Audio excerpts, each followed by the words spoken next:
आप कहाँ हो?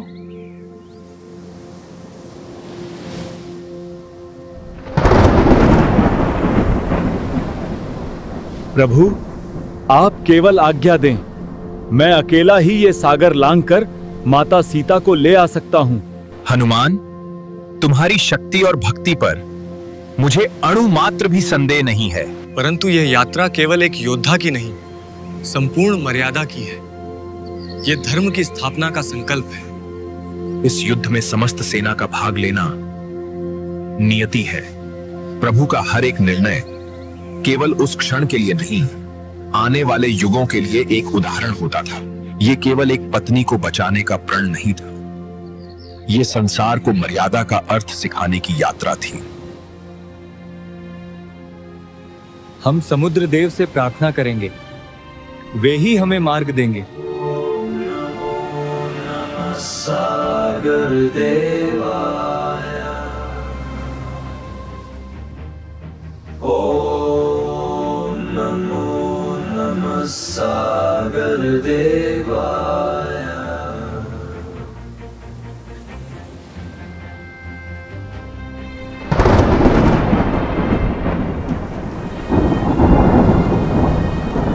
पिताजी, क्या प्रभु राम हार गए? जहां एक ओर प्रभु और उनकी सेना सागर से युद्ध कर रहे थे, वहीं दूसरी ओर माता सीता का युद्ध कहीं अधिक कठिन था। वो हर क्षण रावण के अहंकार और अधर्म से लड़ रही थी, केवल अपने विश्वास के शस्त्र से। 3 दिन बीत गए हैं सीते। सागर ने उसे मार्ग नहीं दिया। तुम्हारे प्रभु के पास कोई रास्ता नहीं है यहां आने का। उसका पुण्य, उसका तप सब व्यर्थ हो गया। अब तुम हमेशा के लिए यहीं रहोगी, लंका में, मेरी लंका में।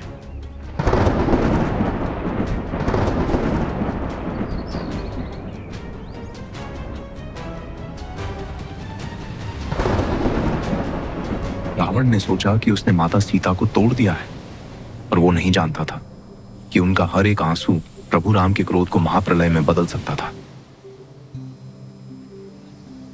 उस एक आंसू ने ही रावण के अंत की घोषणा कर दी थी। देव नहीं तो अब मेरे क्रोध का सामना करो। लक्ष्मण, धनुष। यह बाण केवल समुद्र को नहीं, संपूर्ण ब्रह्मांड के जीवन को सोख सकता था। प्रभु का क्रोध सृष्टि का अंत था।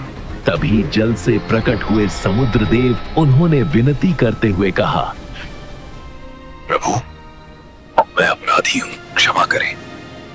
मैं तो अपनी मर्यादा निभा रहा था। यदि आप मार्ग चाहते हैं तो एक सेतु बनाएं और मैं उसे सहर्ष स्वीकार करूंगा। क्या तुम समुद्र पर सेतु बना सकते हो? नल ने हाथ जोड़कर कहा, मैं विश्वकर्मा का पुत्र हूं। आपके आशीर्वाद से असंभव भी संभव कर दिखाऊंगा। एक क्षण के लिए लगा जैसे आकाश टूट पड़ा हो। यदि प्रभु की दी हुई शक्ति भी विफल हो गई तो हमारे पास आशा की कौन सी किरण बची थी? प्रभु का नाम, क्या केवल नाम ही पर्याप्त होगा?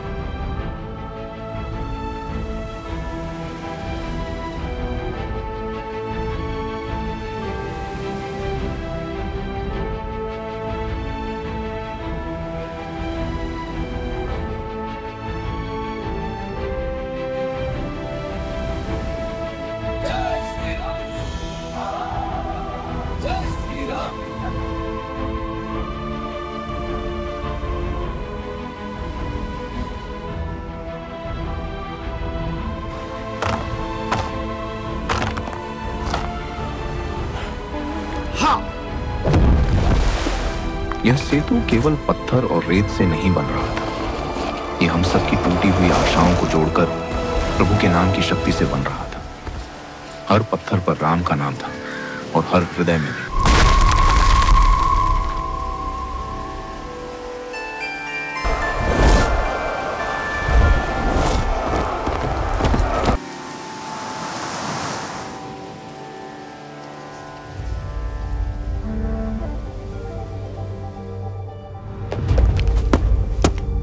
अहंकार जब अपनी पराजय को समीप देखता है तो वो क्रोध का रूप ले लेता है। महाराज, उन्होंने सेतु बना लिया है। राम की सेना लंका की ओर बढ़ रही है। आने दो, उसे लंका में देखने दो कि राक्षस का क्रोध क्या होता है। स्वागत की तैयारी करो। उस दिन माता सीता ने प्रभु राम को अपनी आंखों से नहीं, अपनी आत्मा से देखा था, और उन्हें यह झात हो गया था कि अब अधर्म का अंत दूर नहीं, यह सेतु बन चुका था। केवल पत्थरों का नहीं, यह सेतु था विश्वास का, प्रेम का और धर्म की उस विजय का जो निश्चित थी।